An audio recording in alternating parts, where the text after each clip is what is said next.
The only U.S. soccer team competing in Russia this month won the game it had to win, a game American soccer couldn't afford to lose.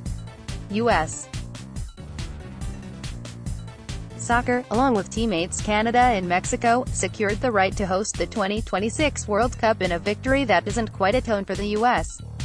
national team failing to qualify for the 2018 World Cup, but does provide a desperately needed boost that will eventually help soccer regain much of the ground it lost on that nightmare night in Trinidad last October.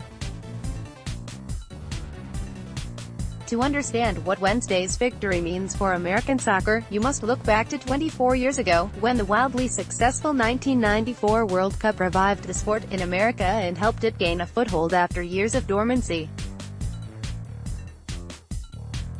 The original NASL took its last breath as a league in 1984, but had been spiraling for years. A decade without a major soccer league only served to build the sport's anonymity in a country where football, baseball and basketball were kings. It was always going to take something special to resuscitate the game in America, and the 1994 World Cup did just that, capturing the imagination of a generation of sports fans, while helping plant the seeds for what would be formed 2 years later as Major League Soccer. By the time the first World Cup ball is kicked in the United States, Mexico and Canada in 2026, MLS will be at least a 28-team league, and if attendance growth and salary spending growth continues at its current pace, the league should be at a point where it is ready to compete with any team in the Western Hemisphere, and most leagues in Europe. The 2026 World Cup will have a much different job than the 1994 tournament, because the difference in the soccer landscape in America between 1994 and now goes far beyond the growth of MLS.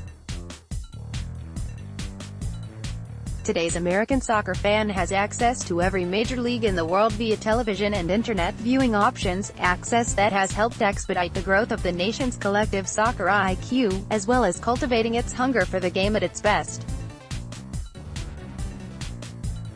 That has led to something that isn't talked about enough, which is the fact that the American soccer fan base is divided between those who have embraced MLS and those who still don't see it as being good enough, choosing instead to follow leagues like the Premier League, La Liga and Liga MX. If the 2026 World Cup can propel MLS owners to make the necessary investment to build teams capable of winning over that considerable segment of non-believers, while convincing corporate America and the media establishment in the United States to buy in, there's no limit to how far the sport could go.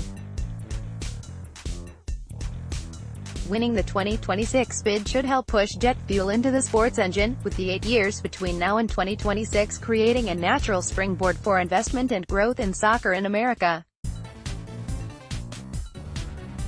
And it has already succeeded in changing the conversation away from, how could the United States miss the World Cup, to, what can be done to make the most out of the 2026 World Cup.